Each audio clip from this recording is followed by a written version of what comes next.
ሚኒስትር ዜናን ውዲት መንግስታት ኢትዮጵያን ሱዳንን ዘቃለ መግለጽ ያው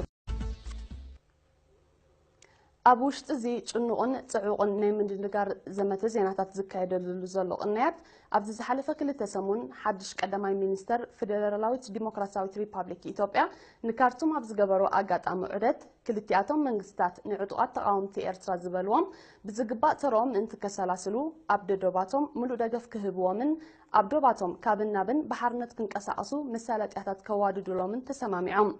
موهاد نايت السرحيتات زاد معمل انت كخون كا بوجن إثيوبيا أبناء كارتوم إمباسي كم قنصلن أو هاد قطر تمولهم جهداو دبات السرحن برهان استباهله بوجن منجست السودان كا لواء مالت جنرال حمدي المصطفى كما وهاد السرحيتات تمزيزهم تباهلهم اتزانتا حدشن زجر من كوانت زيكونه عجب زبليو مينستر زينا 14 جنبت كل تشحن 10 شمونتن أسمرام